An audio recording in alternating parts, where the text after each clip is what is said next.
Great to be with you again on Locked On Texas Tech on the Locked On Podcast Network. Your team every day, always free and available on YouTube or anywhere you get podcasts with the only Chris Level. I'm Casey Cowan, joining you once again with the Locked On Texas Tech special edition. Voices from the YouTube comments as we dial up or dive into what is going on in the comments section on the YouTube page. Appreciate all of you who are mixing it up there with comments, questions, allegations, or accusations on the regular. And we got a couple of things to consider here today, Chris. So let's get going with question number 1.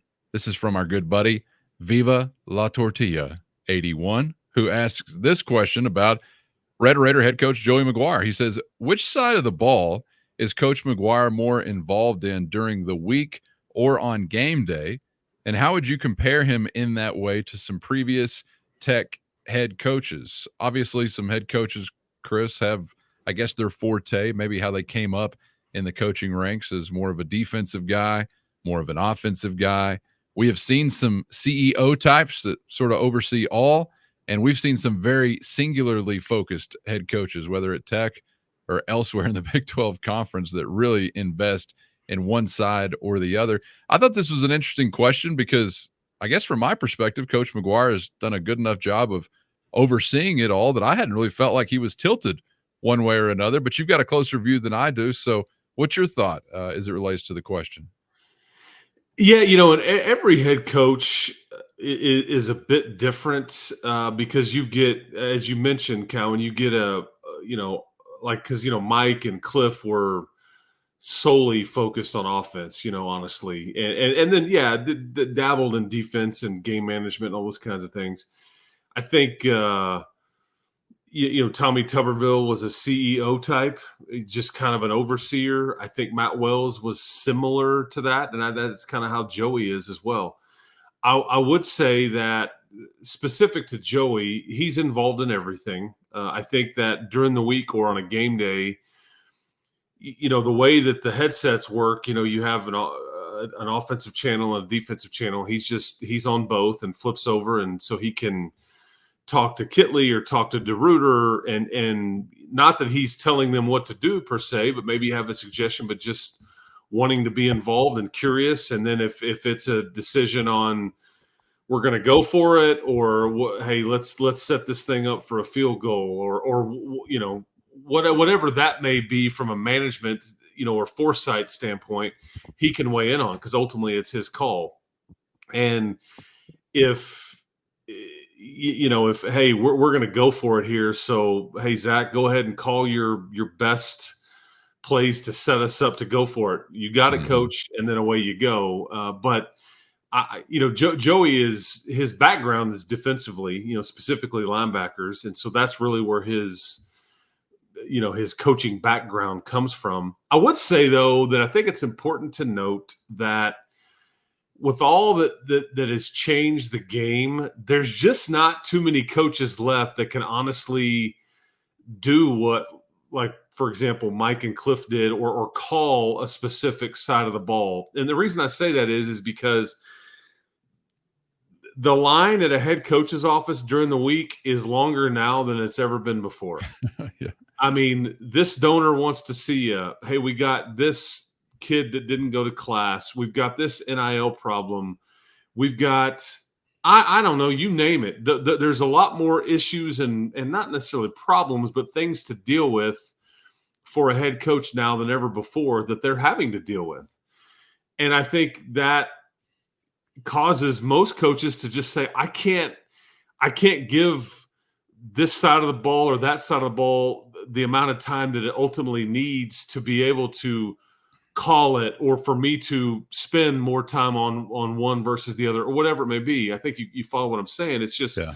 I think there's so many more dynamics at play now for a head coach now than even 2 years ago, that it would be really hard for, and I think, people like Lincoln Riley are probably still calling their plays. And, there's coaches out there, I'm sure, that are calling defense, but I think that has become much harder now than ever before. And are you really able to give it the commitment and time and foresight and scouting and film watching and all the things that it needs to put your best foot forward? I think that's a fair question to ask aloud, because I just don't think people understand what a head coach's job is these days.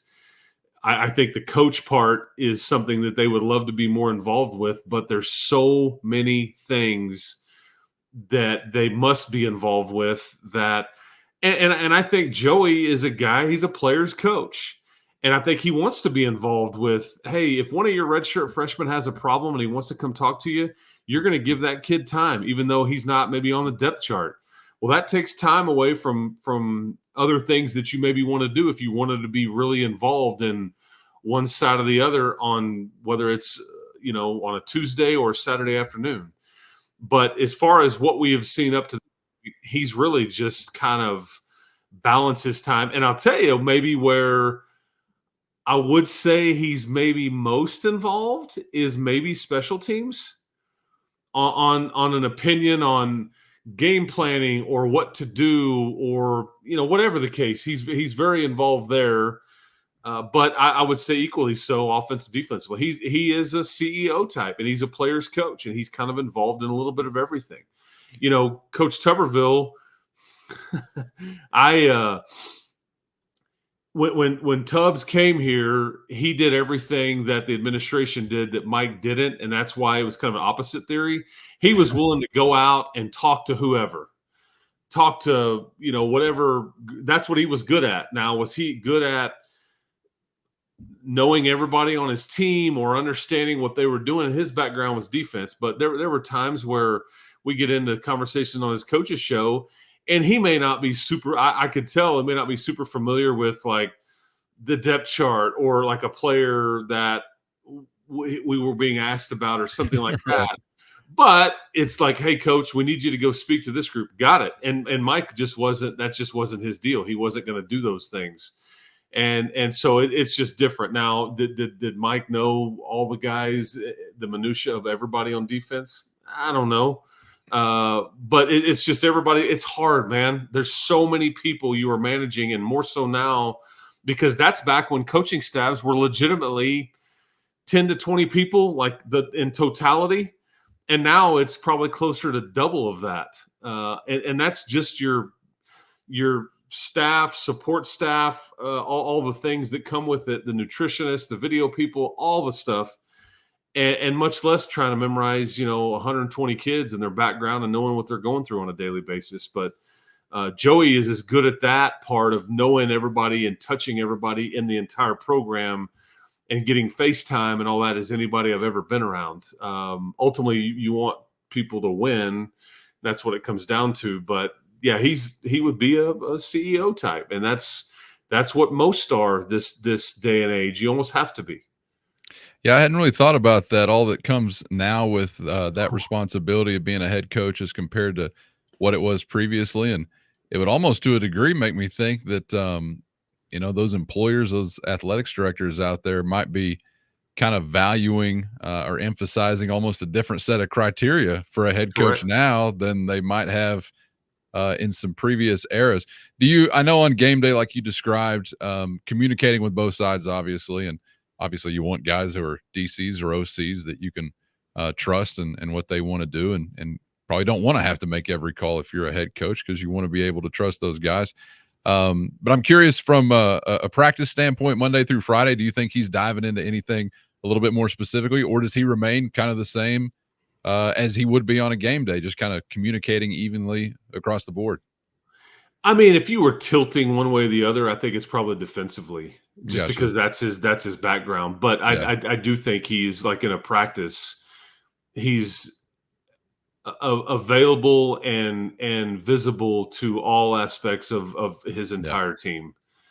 Gotcha. Yeah, I mean, and I think that too, that one of the misnomers is we see the very cordial, smiling, happy Coach McGuire, and that's because that's what he is on most. But if you don't think he's out there in a practice and I think he's just too nice. He coaches guys really hard, uncomfortably hard at times. But the difference between him and others, it's not personal. and it's he's going to love you as much as he's going to jump on you and really coach you hard and make it a bit uncomfortable. I mean, I've been around him after games, obviously part of my job. But you see it in practices, and if things aren't right, there's the voice gets higher, and that smile is not present. I mean, that's what you want. That's the way it's supposed to be. Sure. But I think the beauty of him is that he's gonna pat a guy on the rear and love him up after he gets onto him as much as, and that's why I think guys love playing for him, because he's not trying to be mean to somebody or not trying to play mind games. He's trying to coach him and squeeze as much out of him as he can. But but then there's the culture part that he's so good at. But yeah, I would, to answer that question, I would probably tilt slightly to defense, because that's what he knows. That's his background. Yeah, kind of the bread and butter. Yeah. The extreme example that I remember, and probably a lot of Big 12 fans remember, is Mike Gundy as an offensive mind and as a head coach of Oklahoma State. And I don't know if he still does it this way, but I remember early on in his tenure, when his defense was on the field, he'd have his back to the field. He'd be over at the bench with his knee propped up and a clipboard on it, like drawing something up, like he didn't even know the defense was out there. And I kind of remember at that time thinking, I mean, is this going to work? Is this going to last? And here we are all these years later with him arguably as the best head coach in the Big 12 conference. But he's the extreme example. I don't even remember Leach really being that extreme. And maybe it was just the body language or the way he positioned himself, because his back would literally, for like the whole series, be turned to the field when his defense was out there. I've never really seen anybody do it, I don't guess, to that extreme. And he's very much a CEO. And in fact, in press conferences, he will tell you, yeah, I try to stay out of these guys' way, like talking about his coaches. Yeah. He goes, I'll only mess them up.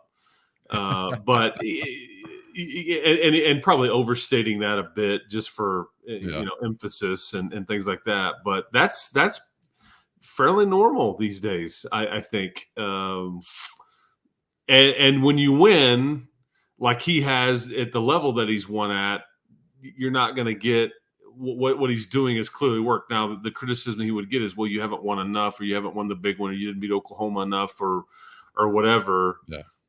But God, wouldn't you love to just get sick of winning 8, 9, 10 games a year, where that was just like boring to you? I mean, it'd be a nice, nice spot to live in for nearly 2 decades, like they've been in. But yeah, he's very much a CEO type, and I think he's more than willing to tell you that. I mean, we know this. The give a damn on Mike Gundy was broken a long time ago. I mean, that's just how it is, man. He doesn't really take it or leave it. And I think it goes back to, again, when you're successful, you've got some leeway to Street break cred. that give a damn, possibly. Whereas if you're a newcomer, you don't quite have that slack on the line. Okay, good question. Appreciate that question there from Viva La Tortilla 81. Let's get to question number 2.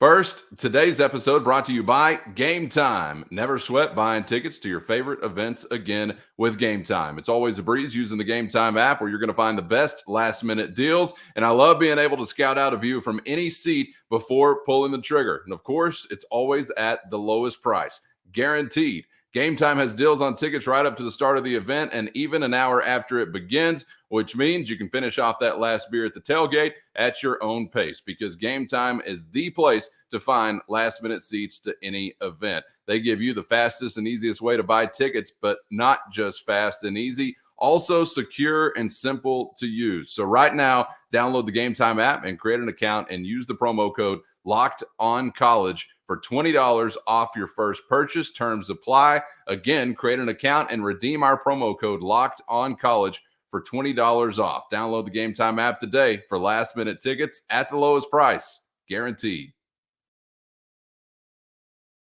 This is from our guy. Okay, no tortilla involved here. Dan Knowles, who says, if Tech was able to make it to the college football playoff and host a playoff game at the Jones, would that be the biggest home game of all time? Cal, it is interesting. I've seen, so I was made aware of this question a couple of days ago, and you kind of tossed it up to me, and so I could think about it a little bit. And I go back to what a a quarterfinal home playoff game be bigger than what we would all consider the biggest home game that we lived through was that Texas game in 2008, which it was prime time. It was, I mean, everything was on the line. The rankings were there, and yet you didn't that year. You didn't even make it into the BCS at the time, which that was what we had for the playoff and all that.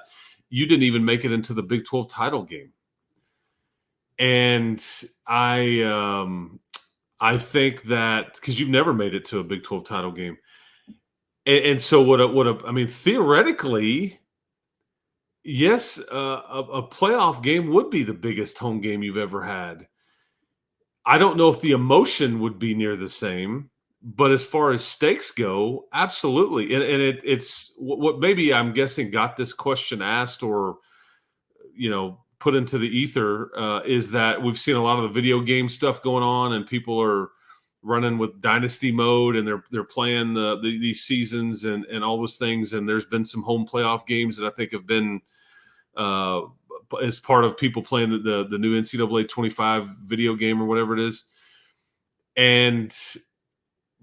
But I mean, who knows who the opponent would be? That's the thing. The emotion probably wouldn't be the same, but as far as stakes go, it's hard to suggest anything close to. I mean, that's the equivalent of. I mean, wouldn't we say that if you played?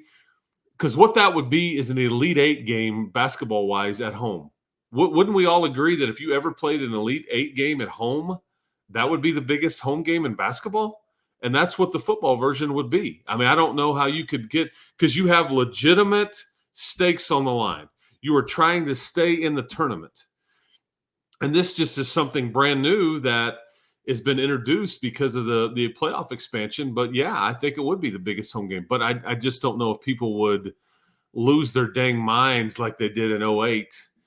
And hotels would be so full that people are staying in Plainview and Abilene because they can't get a hotel in Lubbock, Texas. True stories, by the way. And people are camping out a weekend. I don't know what to think, but it would in fact be the biggest home game. Really hard to dispute that. But the emotions would be, I think, different because the emotions were at an all-time high for that because of who the opponent was and all that. But it turned out you just couldn't quite get over the hump for it to ultimately matter. It does matter, but you know what I'm saying. Oh, of course. I really think it's an impossible question to answer until after the game is done because we don't know yet whether or not there would be a traffic jam on University Avenue featuring pickup trucks with students in the back of them firing 12-gauge shotguns into the air, which we did have November 1st, 2008. So until we know that, it's kind of hard to answer.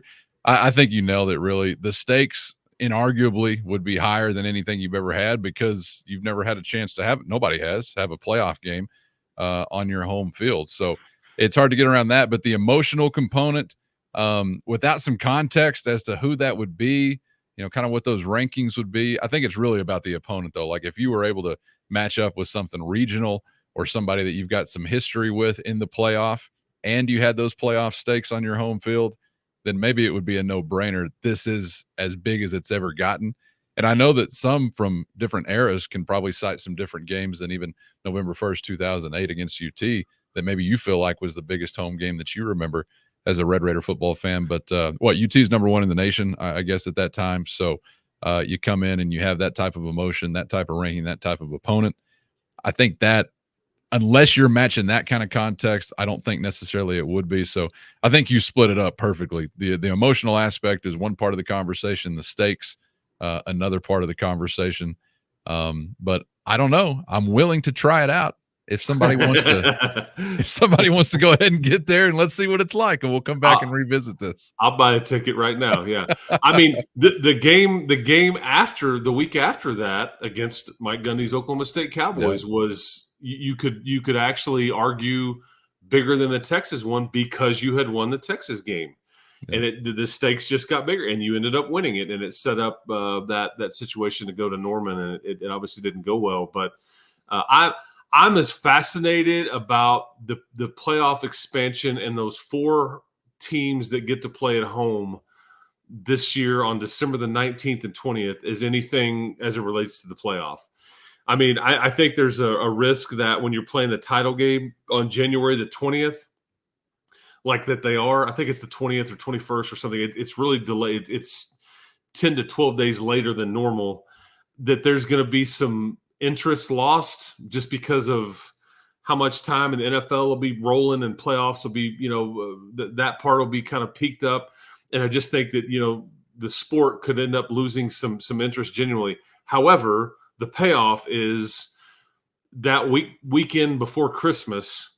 I just think, oh man, sit me down. I want to watch that game, that Friday night and that triple header on Saturday from home games with the stakes being what they are. I mean, that part is fascinating to me for those 8 teams that will be involved and for 4 teams that are getting to host. I mean, it's wild to me that this is where we are, but that part I'm super excited about. I think it makes for great TV. Absolutely. Should make for a great environment and a great time around those towns leading up to those games. I mean, what I considered to be pipe dreams at one point in time a decade ago have become reality, which is an expanded, legitimate playoff that includes enough to satisfy you for the most part, and on-campus postseason games. I mean, I complained about not having that for years. I never thought that anything would come about to where you would have it. But I just always thought nobody loves college football because of the environment at the Peach Bowl. Nobody loves college football because you're going to, the Superdome in New Orleans. I mean, I know those are great postseason environments, but it's about the college town, the college stadium, the passion in a building like that. And you have these huge events come to what sometimes are fairly small towns. I know that those of us that live in Lubbock kind of feel like we live in the biggest small town on earth. But when we're talking, 250 to 300,000 in a retail area as far as Lubbock, I mean, that's doubling and tripling up some of these other small towns that have gotten some huge games and will get some huge games. So that's one of the things I'm most pleased about with this new format is you're going to have some of this happening in those college locations. And these games, those 4 games are going to be maybe the hardest for one of these Big 12 teams to play in, because we've heard a lot of the talk already. It's going to be really tough for the Big 12 to get more than one team into this deal potentially, because the conference champion would be they would be with a bye. The 4 highest ranked conference champions get the bye, and they're not participating on those two. On those 2 days. And so it's one of these at-large teams. And then you're going to have to be what I guess the higher ranked of those at-large teams to be able to host. So these games, I mean, while we're sitting here talking about it, it may be some of the most difficult for the Big 12 to kind of crack that code.